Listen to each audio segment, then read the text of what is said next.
de quem são estas joias? Nebert recusou-se a dizer o nome do seu representado. Mas ele está aguardando na sala de visitas.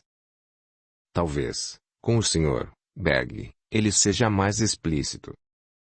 Com repulsa interior, Gottfried abriu as caixas, começou a examinar o colar de safiras e, de repente, estremeceu. A última caixa continha um objeto muito original que se destacava no fundo de veludo negro. Era um pequeno pavão de maldita. Quantas vezes o brilho colorido daquele pavão brilhara nas dobras da manta de Gabriele. Pálido e com a mão trêmula ele virou o broche e pegou a lupa. Sim, ele estava certo. No verso, semi-oculto pelas dobras das asas, via-se o rabo empinado que brilhava com pedras multicoloridas. O trabalho de ourivesaria era notável em aquela joia e ele já tinha visto antes. Mas onde? Ah! Com aquela brasão dos Requenstein, que ele bem conhecia, com sua coroa de 9 pontas. Chame aqui a pessoa que trouxe estes objetos, Gaspar ordenou Werenfels com voz surda. Bastante surpreso com a repentina agitação do seu patrão, Gaspar apressou-se em cumprir a ordem e, em alguns minutos, voltou ao gabinete acompanhado por Nebert. Gottfried mediu longamente com o olhar perscrutador o enviado de Tancredo. Meu caro senhor, devo fazer-lhe algumas perguntas para saber onde obteve estes objetos e por que o senhor quer penhorar joias pertencentes a uma família que, conforme sei, é muito rica para apelar para tais medidas, disse ele severamente. Sr. Berg, não posso dar o nome de quem represento, disse Nebert. Constrangido. Então pegue de volta estes objetos. Eu não me envolvo em casos escusos. Se o senhor não pode dizer de quem recebeu estas joias, então não posso negociar com o senhor. Nebert, em completo desespero e sem saber o que fazer, ficou amassando o próprio chapéu. Vou contar, mas somente ao senhor, Sr. Berg, disse ele, por fim. E só se me prometer guardar isso em absoluto sigilo. Deixe-nos a sós, Gaspar. Então, diga-me, dirigiu-se Werenfels a Nebert assim que seu agente saiu, quem está penhorando objetos com o brasão dos condes Requenstein? O próprio jovem conde. Ele está aqui com a sua mãe, Condessa de Moreira. Eles foram infelizes no jogo e a necessidade de pagar a dívida em 24 horas obrigou-os a apelar para isso. Mas este é um negócio limpo, Sr. Berg. Mesmo se eles não resgatarem estes colares, o senhor não irá perder nada. Ah! Então o conde é um jogador? Não ele.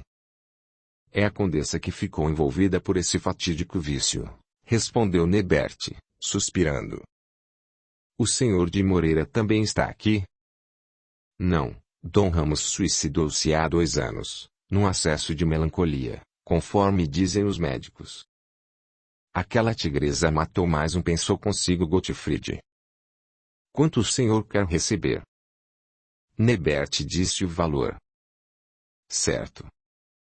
Agora, vou pedir-lhe para sair e dar-me meia hora para pensar e fazer umas contas antes de lhe dar a resposta definitiva. Ficando só, Gottfried levantou-se da poltrona e começou a andar pelo quarto extremamente agitado. Ela estava na cidade e seu comparsa também, pois Tancredo devia saber o que tinha acontecido. Para entrar no quarto de Gottfried e colocar a carteira na mala, Gabriele deveria passar pelo quarto do filho, pois a porta que saía para o corredor Werenfels tinha fechado e levado a chave consigo. Com torturante clareza as palavras que ele ouvira naquela hora soaram novamente em seus ouvidos. Tancredo, meu ídolo, jura que nunca vai falar nenhuma palavra. O que ela podia pedir ao garoto senão para que ele não contasse a patifaria que ela fizera? Agora, aquela oportunidade de vingar-se, pela qual ele ansiava, parecia procurá-lo, aparecendo em sua casa e entregando em suas mãos o chicote para desferir um sentido golpe naquela odiosa mulher. Mas golpear não era suficiente. Era preciso destruir aqueles que o haviam transformado em ladrão, destruído sua vida e roubado de sua filha a nobreza de família. De repente, Gottfried ficou pálido, franziu a testa e caiu na cadeira, apertando a mão junto ao coração doente e sufocando devido às batidas aceleradas e erradas. A súbita tensão psíquica era tal que superava até o sofrimento físico e instantes depois ele levantou-se com um severo e cruel sorriso nos lábios. Pois é, pensou ele, a própria Nêmesis trouxe para cá o Conde Requenstein. Vou tomar o seu nome em troca do meu que você manchou. O que pode ser mais simples do que a solução que Lilia Verenfels, a filha do ladrão, readquirirá sua posição na sociedade casando-se com você. E vai ser assim. Tocou a campainha e mandou chamar Nibert. Mas, repentinamente, veio-lhe a preocupação de que Tancredo podia já estar casado, o que era possível, pois já tinha 23 anos. Pensei bastante e eis a minha decisão, disse ele ao corretor que aguardava ansiosamente a resposta. O valor pedido é bastante alto, mesmo assim não vou recusá-lo. Mas, para isso, preciso falar com o próprio conde e estabelecer com ele pessoalmente as condições. Aliás, o conde é maior de idade, casado e serve em algum lugar. O conde Requenstein tem 23 anos, é solteiro e serve na cavalaria pesada branca. Perfeito. Então, se o conde desejar acertar comigo este negócio, peça-lhe para vir aqui sem maiores delongas. Estarei aguardando-o. Tancredo ouviu o relatório de seu enviado um pouco mais tranquilizado e insatisfeito ao mesmo tempo. É uma pena que o senhor teve de citar meu nome, Nibert.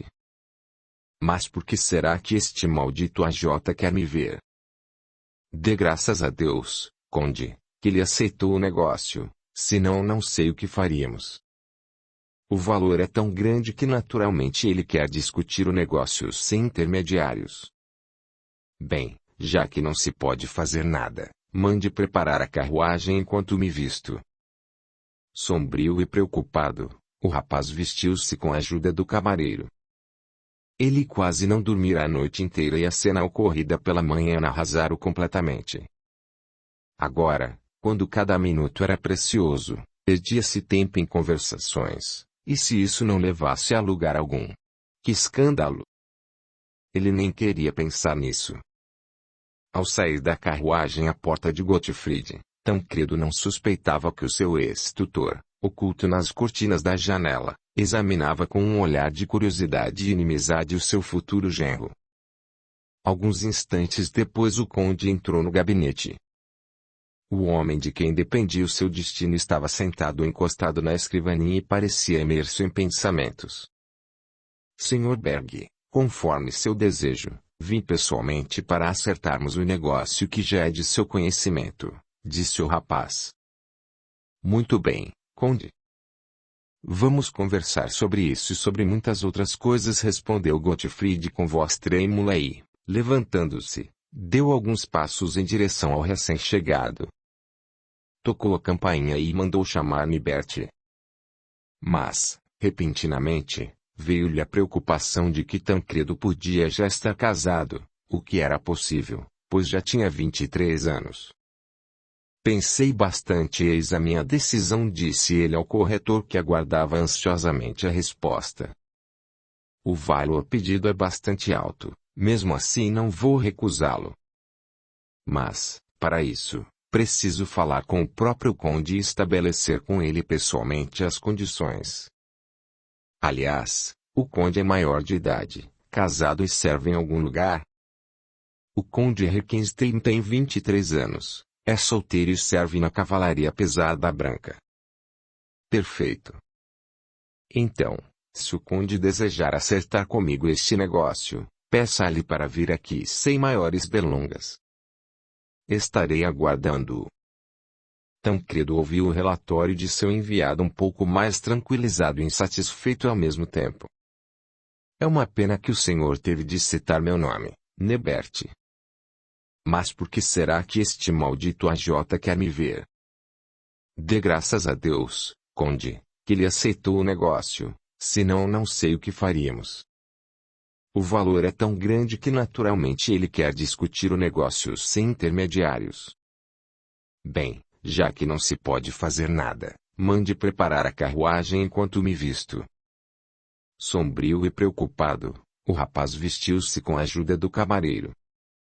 Ele quase não dormira a noite inteira e a cena ocorrida pela manhã arrasaram completamente. Agora, quando cada minuto era precioso, perdia-se tempo em conversações, e se isso não levasse a lugar algum? Que escândalo! Ele nem queria pensar nisso. Ao sair da carruagem à porta de Gottfried, Tancredo não suspeitava que o seu ex-tutor, oculto nas cortinas da janela, examinava com um olhar de curiosidade e inimizade o seu futuro genro. Alguns instantes depois o conde entrou no gabinete. O homem de quem dependia o seu destino estava sentado encostado na escrivaninha e parecia imerso em pensamentos. Sr. Berg, conforme seu desejo, vim pessoalmente para acertarmos o negócio que já é de seu conhecimento, disse o rapaz. Muito bem, conde. Vamos conversar sobre isso e sobre muitas outras coisas, respondeu Gottfried com voz trêmula e, levantando-se, deu alguns passos em direção ao recém-chegado. Tancredo empalideceu e arregalou os olhos como se estivesse vendo um fantasma. Verenfeus, exclamou ele com voz entrecortada e agarrando-se ao espaldar da poltrona, pois sentiu vertigens. Sim.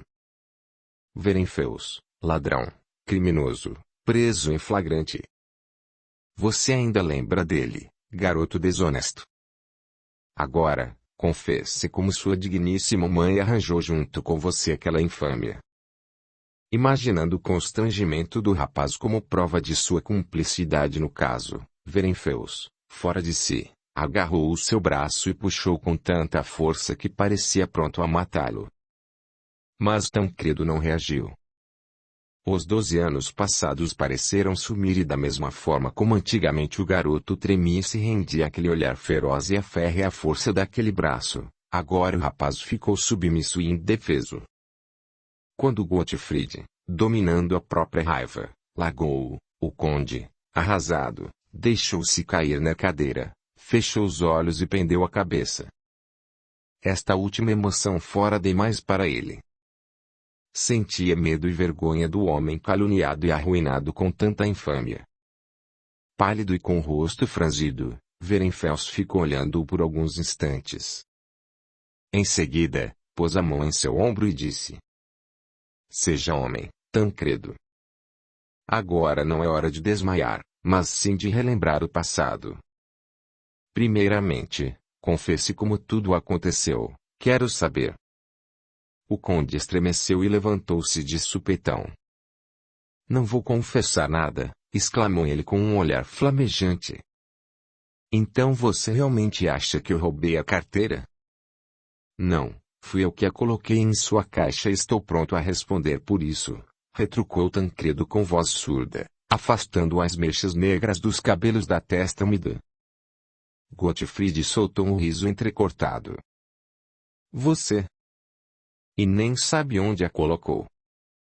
Em todo caso, a sua mentira lhe faz as honras. Sua mãe foi a culpada.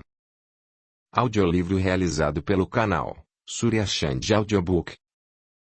Mas não a desonrarei com uma confissão que, aliás, seria inútil, pois não lhe restituiria seu bom nome. Mas, agora que sou um homem, posso perguntar-lhe: foi sensato de sua parte levar uma mulher ao desespero sabendo da louca paixão que ela tinha pelo senhor? Senhor Verenfels, não se pode brincar com fogo impunemente. Compreendo que o senhor me chamou aqui para me ofender e ter-me em seu poder. É natural que o senhor, após saber por acaso da situação desesperadora nos colocou em que infeliz vício de minha mãe pelo jogo, queira aproveitar esta oportunidade. Também entendo que o senhor tem o direito a exigir uma satisfação pela terrível ofensa à sua honra. Então, pegue em troca a minha vida. Em vez de me suicidar no quarto de hotel, eu prefiro um honroso duelo. A minha morte será tão dolorosa para minha mãe que isso talvez satisfará sua sede de vingança. Gottfried ouvia-o em silêncio. As suas palavras mostram que em você corre um pouco do sangue de cavaleiro do Conde Willibald. Mas não quero a sua morte, Tancredo. Você agora mesmo disse que sua confissão não restaurará a minha honra e sua morte seria para mim ainda menos útil. Mas eu tenho uma filha que em decorrência do inaudito crime de sua mãe foi privada do bom nome e da posição social. De você eu exijo satisfações para Lilia. Você se casará com ela e substituirá o nome que vocês mancharam com o nome de Requenstein. Tancredo recuou, exclamando. Casar com sua filha que eu nunca vi? Pense no que está falando, Verenfels. Isso não seria uma satisfação, mas uma vingança infernal. E depois? Dentro de algumas horas, não terei mais nenhum nome honrado. Entendo o que quer dizer. Mas quando se trata de um assunto como este entre duas pessoas de bem, a questão monetária vem por último. Eu me preocuparei para que a Condessa Requenstein tenha um nome imaculado, mas, cuidado, se você for suficientemente desonesto para recusar esta justa satisfação. O conde respirava pesadamente. Está bem, disse ele após alguns instantes, vou pagar a má ação de minha mãe e cobrirei seu nome desonrado com o meu nome. Faço os arranjos para o casamento o mais rápido possível, pois quero deixar Mônaco o quanto antes. Quanto ao dinheiro que o senhor vai mandar ao judeu, dá-lhe um recibo. Ele aproximou-se rapidamente da escrivaninha, redigiu e assinou o documento e entregou-o ao Verenfels. Gottfried pegou o papel e colocou de volta na mesa. Talvez eu nem pensasse em pegar esta garantia, disse ele. Apesar da dura lição que a vida me ensinou, ainda confio na honestidade das pessoas. Mas, seja como for, vou pagar Finkelstein. Quanto ao senhor, conde, aguardo amanhã para acertar todos os detalhes e apresentá-lo à sua noiva. Tancredo fez uma reverência em sinal de concordância e saiu rapidamente do gabinete. Meu Deus, por que está assim, conde? Não me diga que ele recusou? Perguntou Nibert assim que eles sentaram na carruagem. Não, tudo ficou acertado, mas a que preço? Respondeu Tancredo com indescritível desespero e raiva.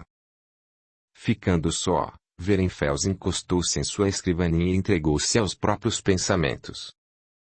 Um sentimento cruel de vingança cumprida enchia o seu coração, cegando-o a ponto de ele não pensar no futuro que preparara para sua filha com semelhante casamento. Ele só pensava que a vergonha e calama que Gabriele jogara sobre ele passariam para o seu filho, seu ídolo, que ao lado de Tancredo ela sempre iria ver a filha do homem que sem ligar para nada rejeitara e desprezara pela desonestidade.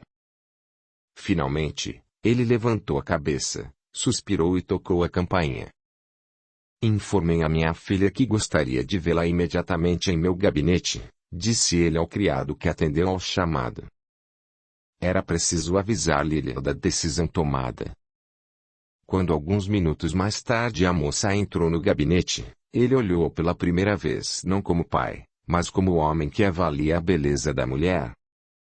Naquele momento, a pálida e frágil menina, trajando um simples vestidinho cinzento, de cabelos presos, não se poderia chamar de bonitinha, mas prometia tornar-se linda, pela graça elegante de seus membros, por enquanto demasiado magros, e principalmente por seus grandes olhos, negros e aveludados, que faziam um picante contraste com os cabelos ruivo-dourados.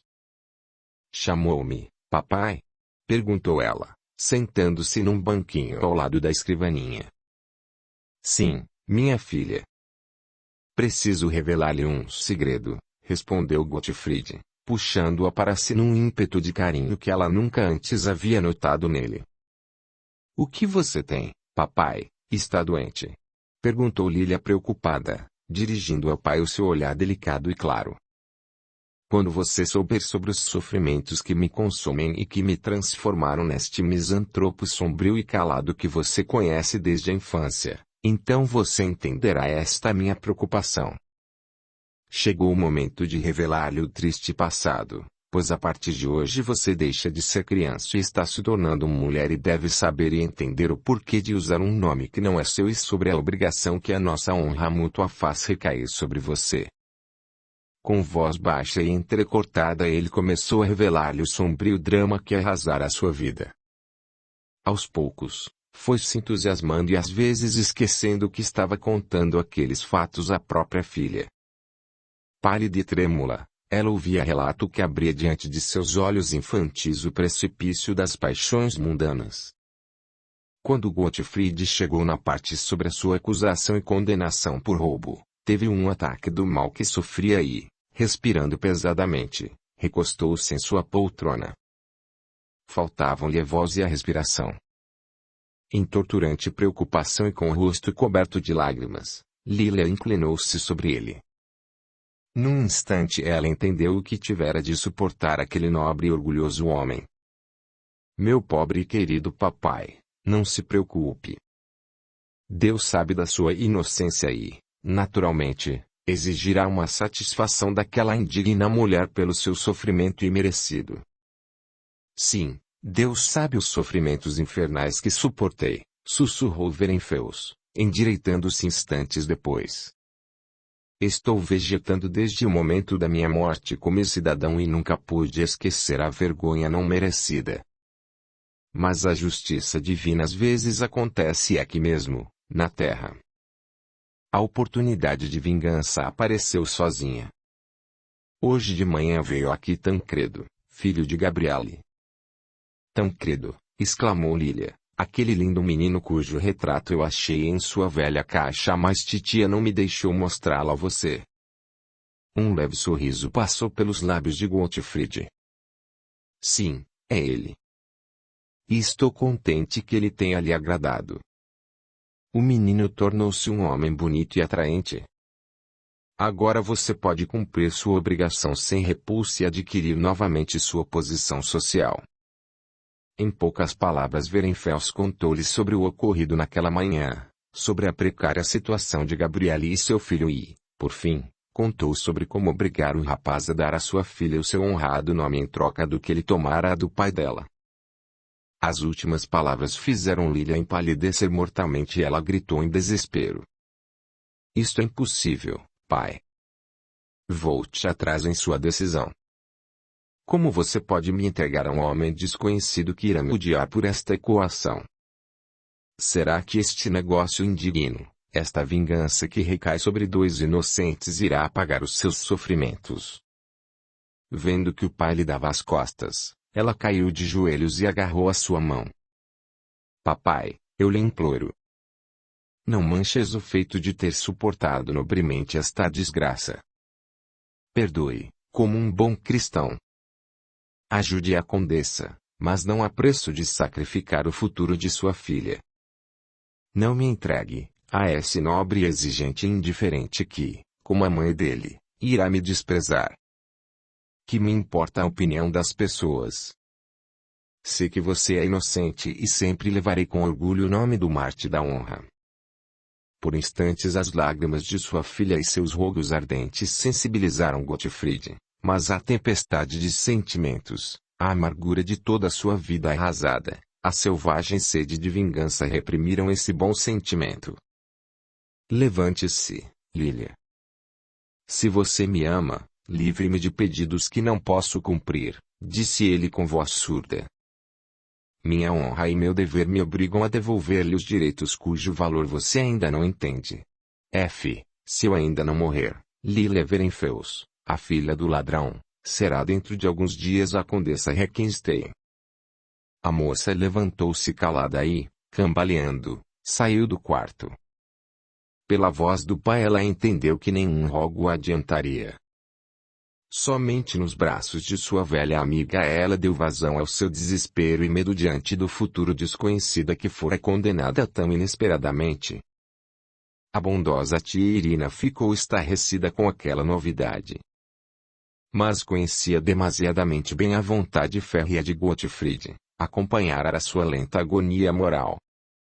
Por isso, lamentando profundamente que, em sua cegueira, ele se distraísse com seu orgulho uma vingança injusta. Não conseguia avaliar completamente o seu desejo de dar à filha um nome e uma posição social. Tentava acalmar a moça, convencendo-a a aceitar a vontade de Deus e incutindo-lhe que naturalmente naquela ou em outra vida, ela merecerá aquela dura provação. Para concluir, dizia Lídia que seu mérito seria grande se ela se tornasse a mensageira da paz para aquela mulher criminosa e para seu filho, cujo coração talvez conseguisse conquistar. Gottfried não estava inteiramente calmo. Por vezes, do fundo de sua alma surgia a dúvida e algo parecido com dor de consciência, mas a reação era por demais forte. A raiva acumulada durante tantos anos explodira com tanta força que subjugara qualquer outro sentimento. Numa atividade febril ocupava-se de todos os preparativos para apressar o casamento.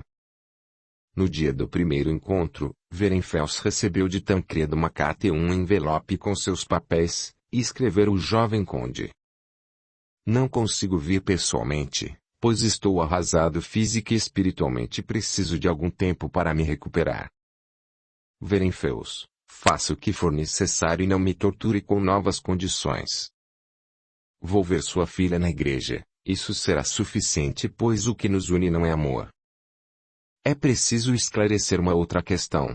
O Senhor deseja que eu leve embora minha esposa imediatamente, o que não seria muito confortável em relação à minha mãe, ou o Senhor concordaria que eu fosse embora por umas 2 ou 3 semanas e voltasse para buscar Lilia, quando terei tudo preparado para recebê-la. Comunique-me da sua decisão sobre isso e sobre o dia do casamento. Irei embora imediatamente após o noivado, pois não suporto mais ficar em Mônaco. Gottfried respondeu que aprovava a sua intenção de levar a mãe embora e voltar para buscar a esposa quando ele tivesse tudo preparado, o que poderia ser em 3 semanas ou até 1 mês, se isso lhe fosse conveniente.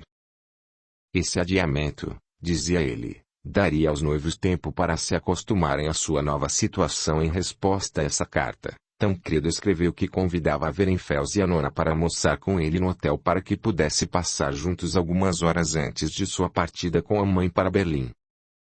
A carta de Werenfels deixara o conde mais aliviado. Inconsequente e leviano, acalmara-se com a ideia de que durante pelo menos algumas semanas estaria livre da presença da odiosa e desconhecida mulher que seria obrigado, como um condenado, a levar consigo a todos os lugares. Ele pensava agora na surpresa que causaria a todos a louca fantasia de trazer da viagem uma esposa totalmente desconhecida no seu meio social. O que iria dizer sua prima Eleonora de Elfengagen, apaixonada por ele, que lhe declarara que acabaria com a própria vida se ele a traísse? Mas ainda, como seria essa Lilia? Se ela fosse parecida com o pai, então provavelmente seria bonita. Mas, e se não fosse? Teria de renunciar à maravilhosa Eleonora para viver com um monstro. Tal pensamento fez Tancredo estremecer e, num gesto nervoso, afastar da testa as negras mechas de cabelo. A preocupação do conde era reforçada pelo fato de ele aguentar sozinho aquele castigo, pois não conseguia se decidir a contar à mãe toda a verdade. Conhecendo seu caráter explosivo e rebelde, temia que ela cometesse algum ato impensado de desespero que complicaria ainda mais a situação. A condessa, por sua vez, quando soube que o caso com o banqueiro ficara resolvido, queria sair logo daquela malfadada cidade, sem entender o que significava a disposição sombria de seu filho, e sua intenção de prolongar sua estadia em Mônaco. Preocupada e com dor na consciência, trancou-se em seus aposentos. Esse isolamento voluntário permitiu a Tancredo ocupar-se livremente dos preparativos necessários. Encomendou o almoço de noivado e contou parte do seu segredo à camareira Cecília, em quem podia confiar, pois nascera em sua presença e não tinha dúvidas de sua lealdade. Em seguida, o rapaz escreveu uma carta para a mãe e incumbiu Cecília de entregá-la à condessa assim que ele viajasse para se casar. Na carta ele relatava em poucas palavras o seu encontro com Gottfried, contava sobre a suspeita do antigo tutor quanto à sua cumplicidade, já que Verenfels ouvira os pedidos da condessa ao filho para que guardasse silêncio e, por fim, informava da compensação que Gottfried exigira para sua filha. Não tive coragem de lhe dizer isto pessoalmente, minha pobre e querida mãe. Mas, peço-lhe, aceite o impiedoso destino que é o castigo pelo meu criminoso silêncio naquele tempo. Estou pagando agora dando à filha o nome honrado que roubamos do pai. Aceite com dignidade e tranquilidade o inocente e infeliz homem que você arrasou, pois é inevitável o seu encontro com ele e com a minha esposa. Tancredo foi à cerimônia de casamento acompanhado somente por 2 pessoas. Nebert e seu genro, que deveriam servir de testemunhas. A igreja estava vazia pois de comum acordo ficara decidido que ninguém, além dos protagonistas, estaria presente à cerimônia.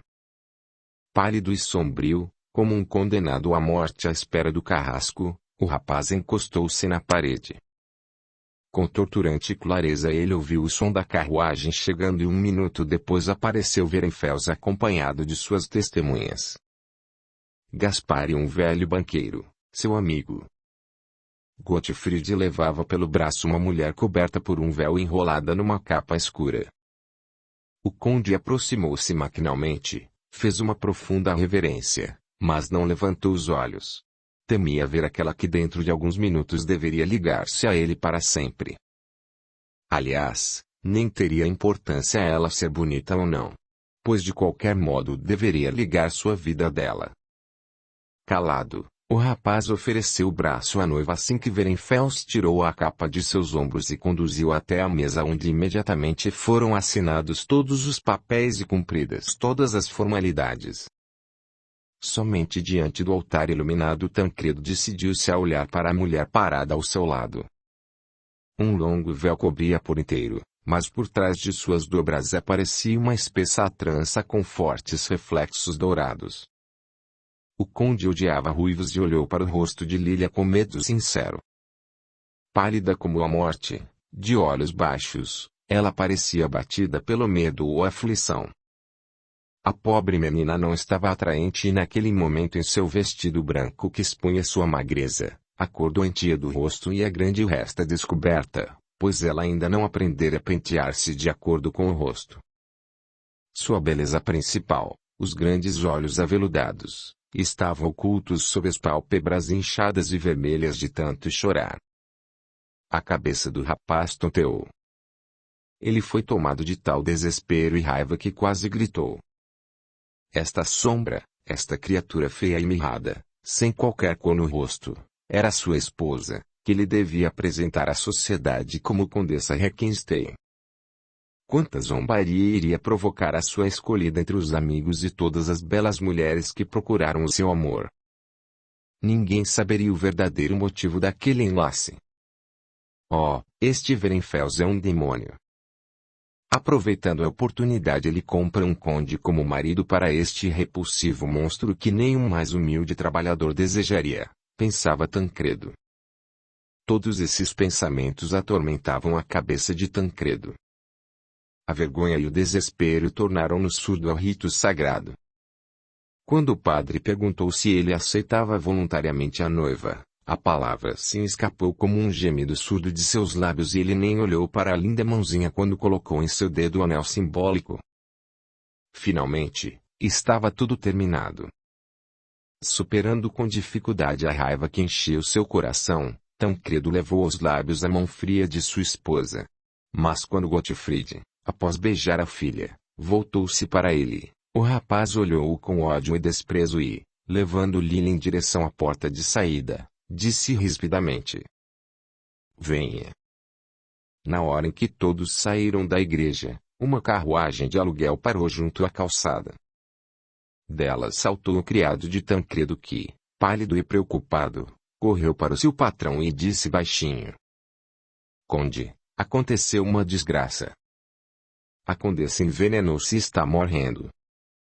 Cecília enviou-me para avisá-lo disso. Tancredo cambaleou. Esse último golpe estava acima de suas forças.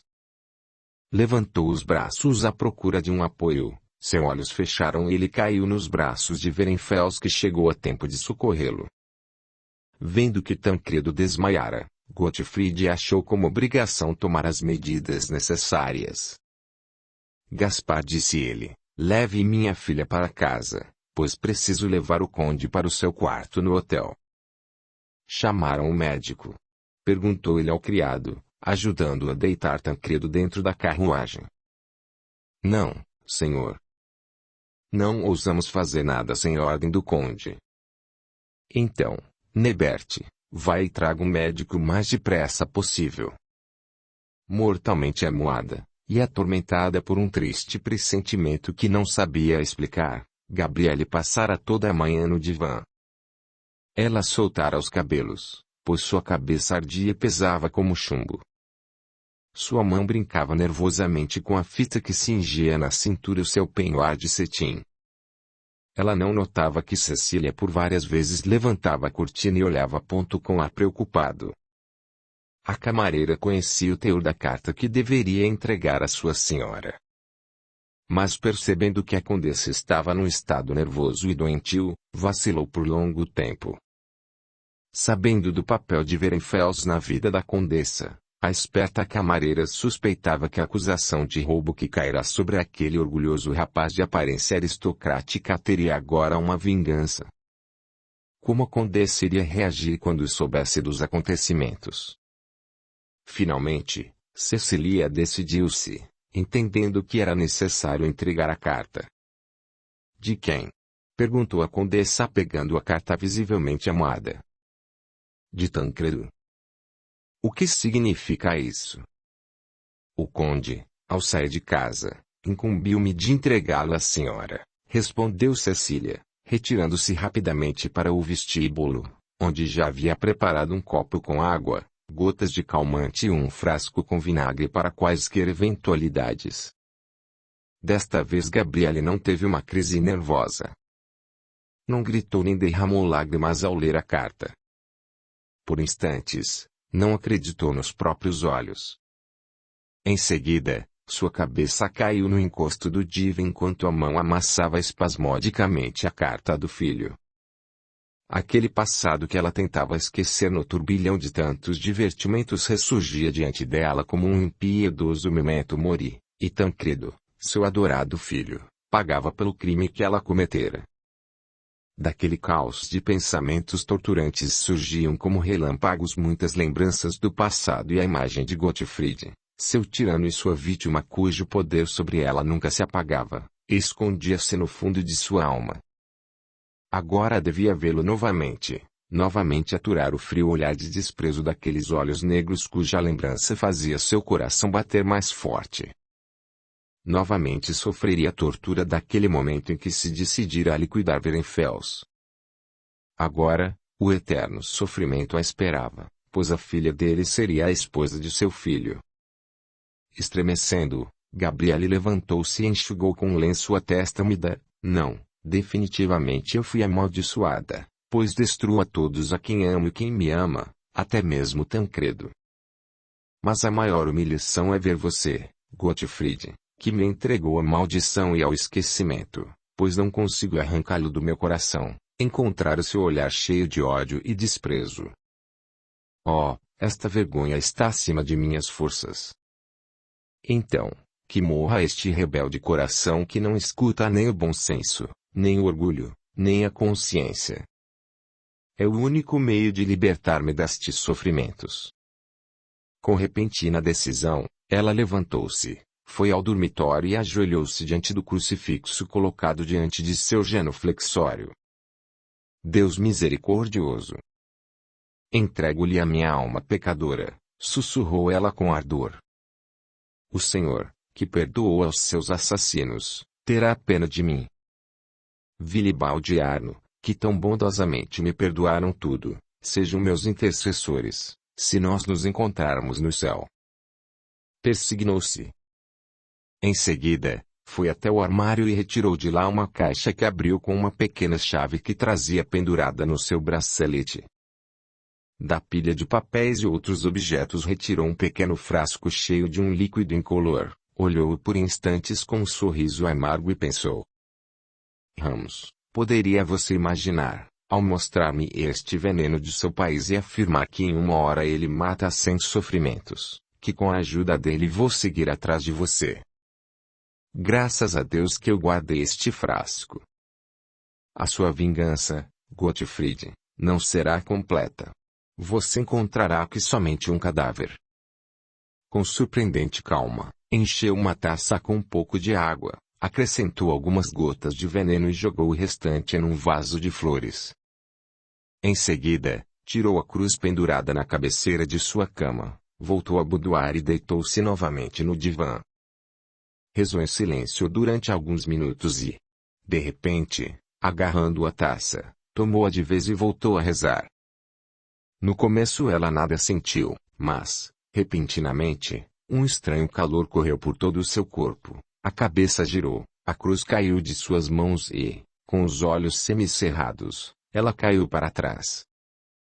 Naquele instante, na soleira do boudoir apareceu uma linda menina de uns 11 anos. Era Sylvia, sua filha com Dom Ramos. Parecia que o egoísmo de Gabriele e sua adoração pela própria beleza refletiam-se em seus filhos. Sylvia, como Tancredo, era idêntica à mãe. Vendo a mãe caída como morta, a menina correu para ela, tremendo de horror.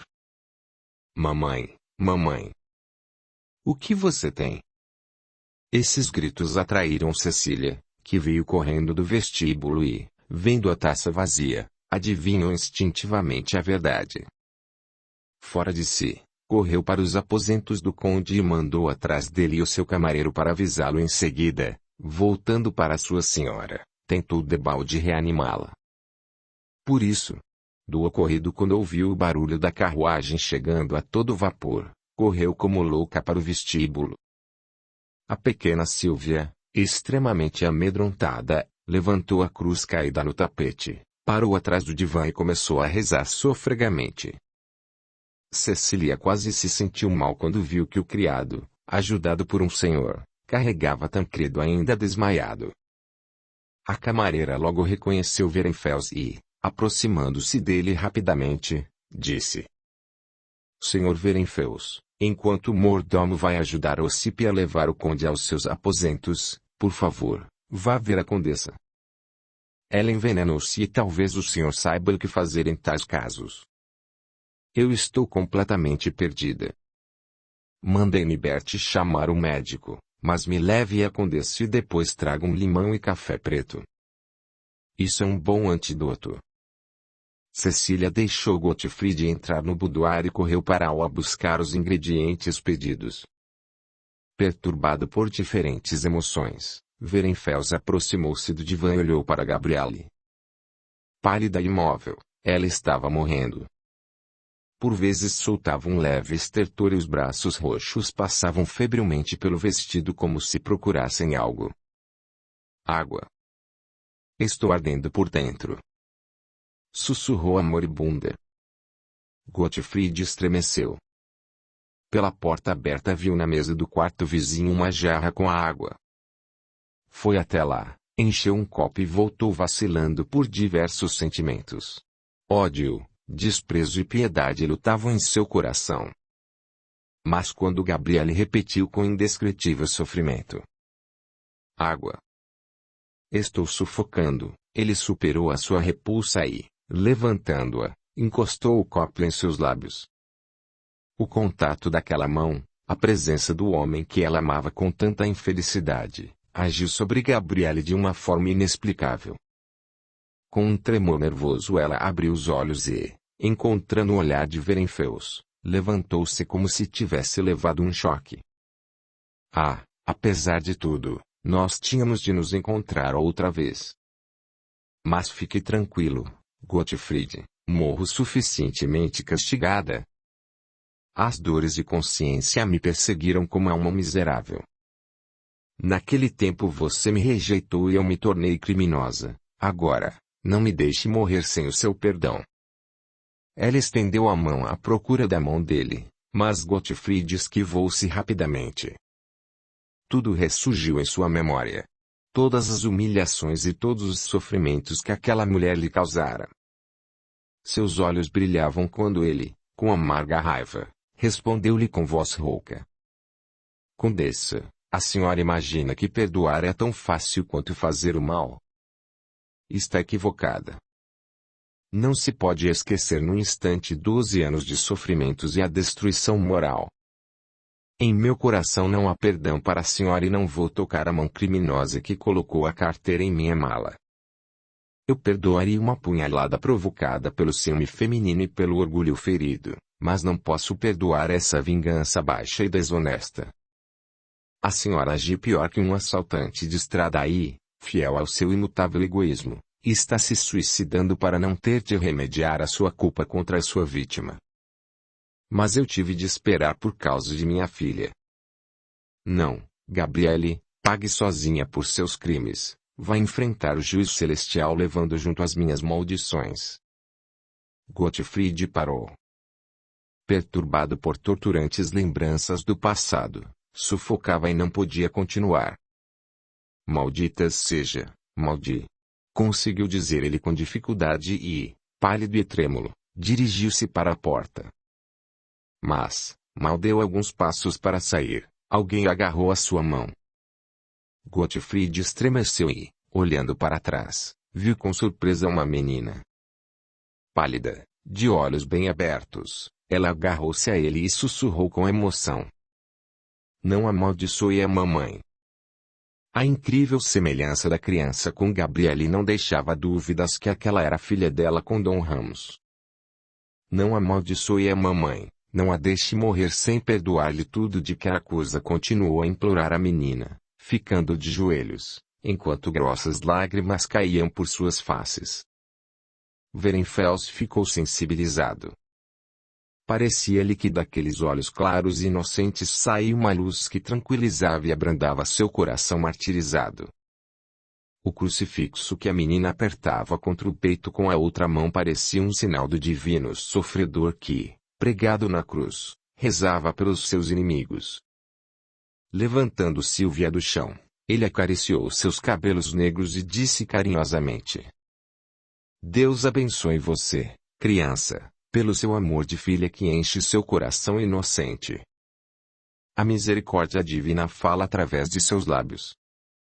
Ele tomou de suas mãos o crucifixo e, aproximando-se da condessa que olhava de olhos esbugalhados, colocou em suas mãos esse símbolo de paz e vida eterna. Que a sua alma vá em paz, mulher infeliz. O pedido de sua filha me desarmou. Que minha maldição não pese sobre o seu túmulo e que a misericórdia divina lhe perdoe. Ele inclinou-se e pôs a mão sobre a úmida e fria testa da moribunda. Os olhos de Gabriele imediatamente brilharam, um leve rubor apareceu em suas faces e por instantes voltou-lhe a maravilhosa beleza. Adeus, Gottfried, até nosso breve encontro quase inaudível. Sussurrou ela com voz em seguida, como se exausta por aquele esforço, sofreu um último tremor e o seu rosto adquiriu a palidez da morte. Naquele instante Cecília entrou acompanhada do médico. Enquanto Gottfried aproximava-se dele para dizer que estava tudo acabado, entrou o conde muito abatido e mal se contendo de pé. Tancredo, mamãe morreu, exclamou Silvia, correndo para o irmão. Ele, calado, apertou-a contra o peito. Em seguida, ajoelhou-se ao lado da falecida e com choro contido, escondendo o rosto nas dobras de seu vestido, permaneceu surdo a tudo o que se passava à sua volta. Quando o médico foi embora, Werenfels encostou-se na porta e olhava pensativo para o corpo de Gabriele e para seus filhos que, abraçados um ao outro, estavam inteiramente absortos em sua tristeza. Uma profunda reação aconteceu na alma de Gottfried, tão elevada e bondosa, se uma desgraça não a tivesse deixado cruel. Agora, toda a amargura que escapara a deixava atrás de si um vazio. Todas as contas terrenas estavam acertadas. A mulher que ele amava e odiava morrera. Mas será que acabara a sua ligação com ela? Ou a alma revive lá, além dos limites do terreno, naquele mundo desconhecido que ansiamos conhecer? Com um profundo suspiro, Gottfried desviou o olhar do triste grupo e saiu do quarto. Compreendia que a sua presença era difícil para o jovem conde e que hoje, pelo menos, ele deveria ser deixado a sós. Quando Gottfried voltou para casa, Lilia, preocupada, correu para ele perguntando: "O que aconteceu, papai?" "Ela morreu", respondeu ele baixinho. "Será que vocês não se reconciliaram antes de ela morrer?" "Não me diga que você deixou-a morrer sem dar-lhe o seu perdão." "Roguei a Deus o tempo todo para que lhe abrandasse o seu coração e enviasse um de seus anjos para lhe incutir o sentimento de misericórdia", acrescentou ela com lágrimas nos olhos. "Suas preces foram ouvidas, minha filha." O anjo enviado por Deus apareceu como a filha de Gabriele. "Eu perdoei aquela que me fez tanto mal." Ah, como são fúteis esses nossos sentimentos terrenos! Mas só percebemos isso após eles nos levarem ao pecado. Estou me sentindo muito exausto e vou para o meu quarto. Você também precisa de descanso depois de um dia de tantas emoções. Realmente, Lilia estava muito cansada tanto física como espiritualmente. Ela foi para seu quarto e trancou-se, pois sentia a necessidade de ficar sozinha. Despindo o vestido de noiva que ainda trajava, vestiu um penhoar, sentou-se junto à janela e, cruzando as mãos no colo, mergulhou em pensamentos. De repente, estremeceu. Seu olhar caiu no anel de noivado que brilhava em seu dedo. Então, era verdade, estava casada. Aquele anel era o símbolo que a ligava por toda a vida àquele bonito rapaz de rosto pálido a quem ela também lançara um olhar disfarçado. Depois de algumas semanas seguiria com ele e começaria uma nova vida como Condessa Regenstein. Mas como seria o seu futuro? O dia de seu casamento não prenunciava nada de bom. Ela estava só e seu jovem esposo chorava a morte da mãe. Ele não lhe dirigira uma única palavra, mostrara que não a desejava e que se submetera à necessidade. De que modo encontraria o caminho para o coração dele? Lilia suspirou e passou a mão pela testa. Será que ele viria antes de partir e lhe diria algumas palavras amáveis? Oh, ela então lhe faria a promessa de amá-lo e de tudo fazer para torná-lo feliz. No dia seguinte, após o desejum, Gottfried decidiu ir ver Tancredo para saber quando ele pensava sepultar a falecida condessa e ajudá-lo na organização da triste cerimônia. Assim que o pai saiu, Lilia foi ao seu gabinete com intenção de esperá-lo lá para saber mais rapidamente do resultado de sua decisão. Totalmente imersa em pensamentos, a jovem sentou-se na profunda moldura da janela que formava um balcão e estava separada do gabinete por uma cortina. De repente, alguém abriu a porta de supetão e uma voz sonora disse: "Está bem, como vosso amo vai retornar logo, eu esperarei aqui." "Entre aqui, Nebert, preciso lhe passar algumas instruções." Ruborizando e vacilando, Lilia levantou-se do seu lugar. Aquele era Tancredo e não estava sozinho. Enquanto ponderava se deveria aparecer para ele ou não, sem conseguir se decidir, o conde andou pelo gabinete e, ao parar, disse: "Nebert, pegue uma caneta, vou lhe ditar uma carta ao administrador da propriedade Birkenwald. Aliás, o senhor mesmo pode escrever. Diga somente ao meiro para que faça na casa não todos os preparativos, pois levarei para lá, para o tempo de luto, a minha esposa e a minha irmã junto com a governanta." "O senhor vai levar a condessa para Berlim ou para Regenstein?" perguntou, surpreso, Nebert. "Vamos para Birkenwald, que é uma localidade muito afastada onde eu poderei por, no mínimo um ano, ocultar dos olhos da sociedade a mais feia de todas as condessas Regenstein, pois na galeria da família não há ninguém pior do que ela.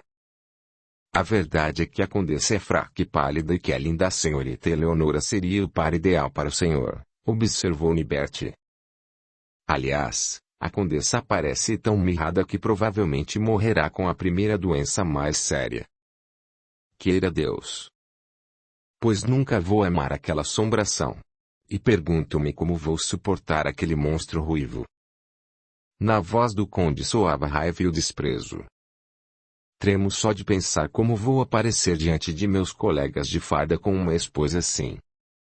Como todos ficarão surpresos com a sua feiura, e a expressão de coruja imbecil de seu rosto. Como todos vão rir de mim. Bem. Chega de falar disso. Escreva, Nebert. Lilia ouviu quando ele caiu na poltrona. Aturdida e convulsivamente apertando as mãos, ela mal respirava. Tudo girava diante de seus olhos e nos ouvidos havia um zumbido ensurdecedor. Sem poder continuar de pé, ela lentamente caiu de joelhos e apertou a cabeça nas almofadas da poltrona. Quando se recuperou desse pequeno desmaio, ouviu a voz do pai que conversava com o conde. Tancredo informava-o calmamente sobre as providências que tomara relativas à esposa, e à sua pequena irmã que deveria vir buscar em 3 semanas. Também disse que naquele mesmo dia iria levar o corpo da mãe, pois resolvera não embalsamá-lo devido à sua rápida decomposição. Por fim, falaram sobre dinheiro e as joias que Gottfried devolverá ao genro. Em seguida, o rapaz levantou-se. Posso ver Lilia? Perguntou ele. Gostaria de conversar um pouco com ela e me despedir. Mas é claro. Vamos para a sala, mandarei chamá-la imediatamente. Mas, pela última vez devo lembrar-lhe, Tancredo, de que a sua honra obriga-o a fazer a felicidade de sua esposa. Eu vou vigiar para que você a ame e respeite. Vou sempre tratar com respeito a Condessa Requenstein. Quanto ao amor, o futuro dirá, pois não é possível obrigar-se a amar alguém, respondeu Tancredo calma, mas friamente. Agora, por favor, vamos ver a Condessa, pois hoje para mim cada minuto é precioso. Assim que eles saíram do gabinete, Lilia saiu rapidamente por outra porta e como uma corça assustada correu pelos quartos. Subiu a escada e somente quando se trancou a chave no pequeno quartinho que lhe servia de oficina sentou-se na cadeira e apertou as mãos no peito ofegante. Tremia dos pés à cabeça. De forma alguma queria ver o conde naquele momento e nem sentir o seu olhar, agora que conhecia sua opinião sobre ela e sabia como ele a odiava.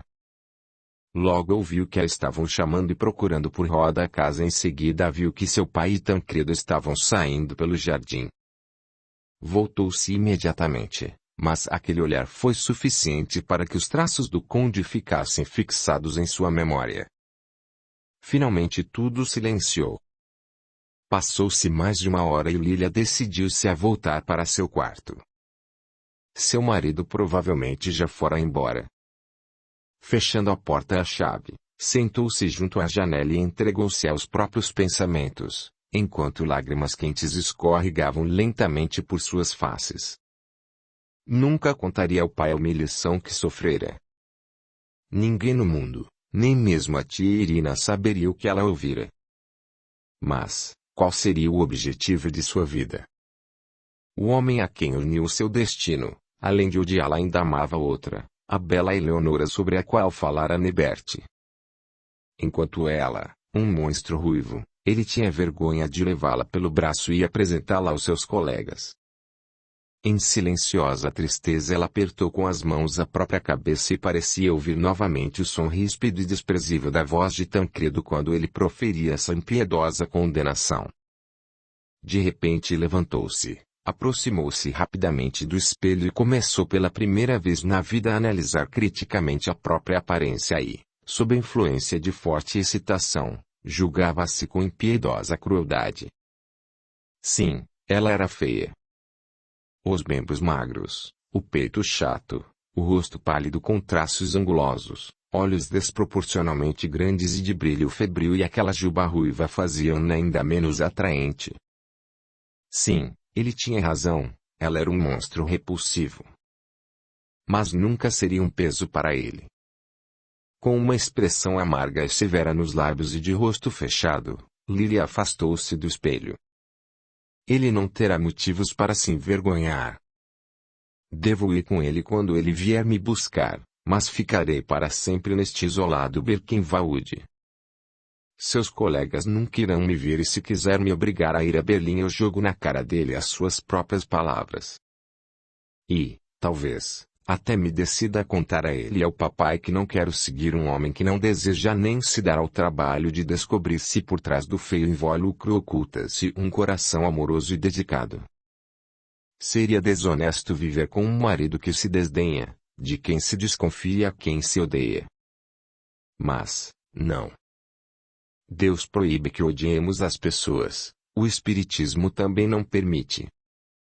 O orgulho também é pecado, mas o mérito humano é a virtude. Permanecerei fiel a este sentimento.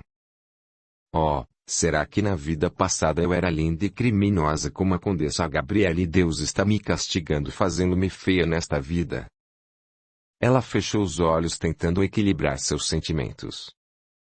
Aos poucos, as suas emoções rebeldes acalmaram-se, porém a tempestade por que passara fizera dela uma nova pessoa. Lilia não se dava conta de que nela se justificavam as palavras ditas pelo pai alguns dias atrás.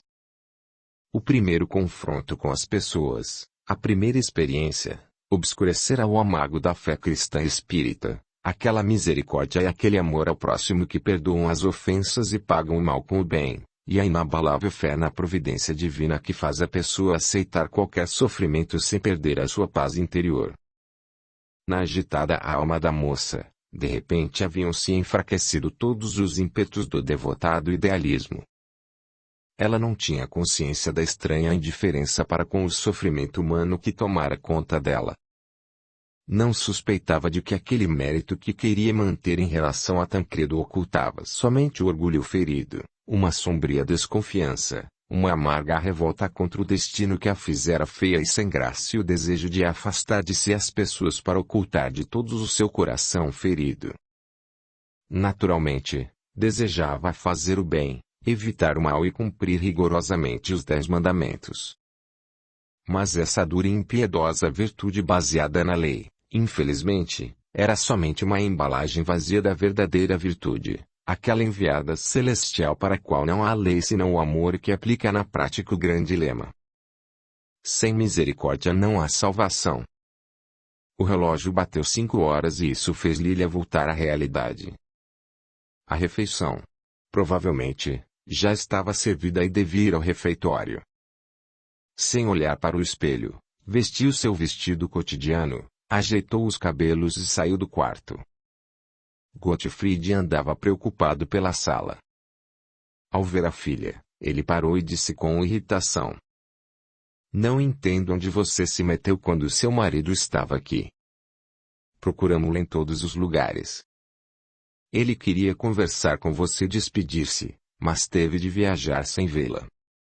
Espero que o conde não esteja aflito. A felicidade de casar comigo foi bastante inesperada para ele."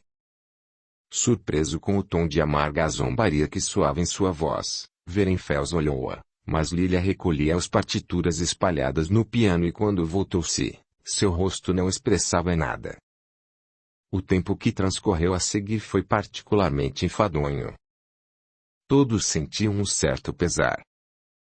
Lilia trabalhava mais do que de costume, dedicando-se febrilmente ao estudo da pintura e da música. Gottfried retomou seus estudos científicos, mas seus pensamentos estavam ocupados com outra coisa. A preocupação secreta e a dor de consciência torturavam-no cada vez mais. Sim, ele vingara-se, mas aquela vingança, por mais justa que fosse, não dera os resultados esperados. Gabriele morrera enquanto Lilia fechara-se em silêncio em si mesma, perdera toda a sua alegria, toda a despreocupação juvenil e era suficiente pronunciar o nome de Tancredo para provocar nela um grande pesar. 2 semanas depois de viajar, o conde enviou uma carta na qual declarava que o seu serviço e circunstâncias diversas iriam atrasá-lo por mais umas 3 semanas, mas que iria buscar a esposa em fins de junho. Ao ler a carta, Lilia sorriu amargamente. Ele está criando todos os pretextos para se ver livre de mim, pensou consigo mesma. Gottfried notou a sua repentina palidez, a ostensiva expressão amarga em seu rosto, e uma torturante preocupação preencheu ainda mais o seu coração. Será que em seu desejo egoísta de satisfazer o amor próprio mortalmente ofendido ele tornara a sua filha infeliz para toda a vida? Sob o jugo dessa permanente irritação, sua doença piorou em virtude das recentes fortes emoções. E, um dia, quando foram chamá-lo à mesa para almoçar, encontraram-no caído na poltrona e completamente frio. Seu pobre coração em frangalhos parara de bater. O desespero de Lilia foi profundo e sincero. Desapareceu qualquer sofrimento egoísta e ela entregou-se com todo o seu ser a uma fervorosa prece pela alma de pai. Pensava somente nele, sobre os seus sofrimentos morais e suas duras provações e queria, através da prece, facilitar os seus primeiros passos na vida além-túmulo, a nossa grande pátria, para onde nos seguem os nossos feitos bons e maus, o amor e o ódio daqueles que deixamos na terra. Audiolivro realizado pelo canal Surya Chand Audiobook. Somente após a triste cerimônia fúnebre, Lilia começou a pensar no futuro. Dentro de 2 semanas deveria chegar Tancredo e ela decidiu firmemente não só não ir com ele como até evitar vê-lo.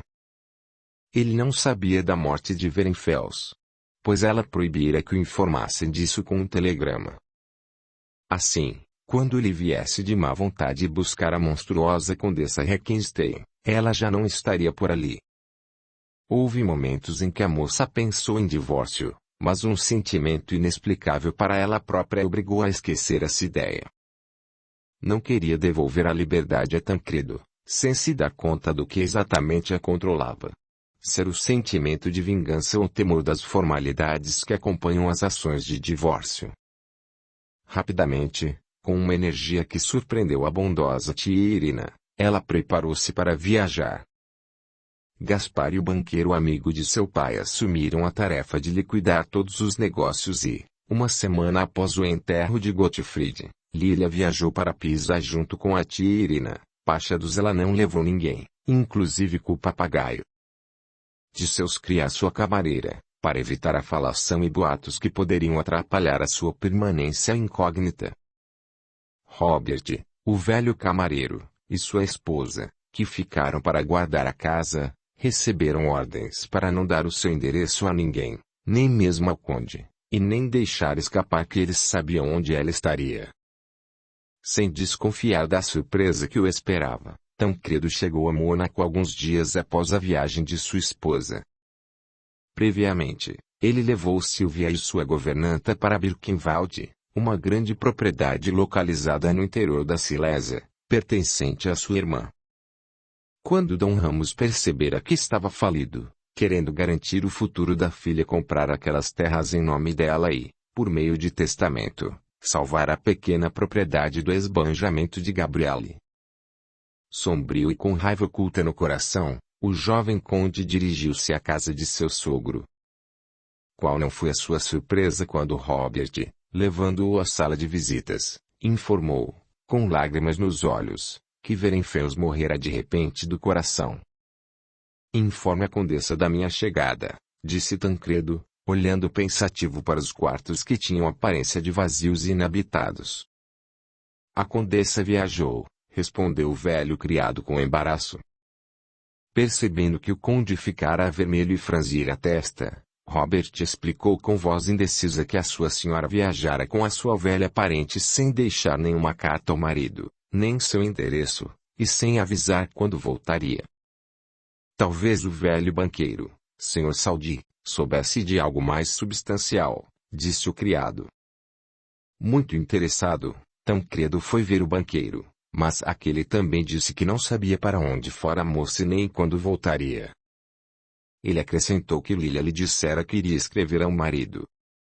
Pensativo e um pouco constrangido, o conde voltou ao hotel decidido a ir embora naquele mesmo dia. Mas, que surpresa! Werenfels morreu e o monstro ruivo viajou sem notícias. Será que aquela mulher tem inteligência para me rejeitar e propor o divórcio? Não, ela não vai me largar. O aborrecimento e a alegria lutavam em seu coração. Após pensar durante uma hora, a leviandade e a despreocupação venceram. Vamos ver no que isto vai dar. Em todo caso, como ainda não contei a ninguém do meu casamento, não há necessidade de contar agora, disse ele alegremente para si mesmo. Enquanto a minha feia esposa não der o ar de sua graça, vou aproveitar dos privilégios de solteiro com as damas. Tirou do dedo o anel de noivado e guardou-o na caixa da sua mala de viagem. É preciso citar que aquele anel tinha sido retirado daquela mesma caixa algumas horas antes, quando ele ia ao encontro de sua esposa pela qual não sentia nada, além de repulsa. Capítulo 2. Nova provação. Lilia passou cerca de um ano em Pisa em absoluta solidão. Nos primeiros meses foi tomada de uma grande apatia e adoeceu em consequência de tudo o que passara. Isso reforçou sua repulsa em relação à vida e às pessoas. Aos poucos, a bondosa tia Irina conseguiu acalmar a dolorida alma da moça e obrigá-la a retomar seus afazeres de costume.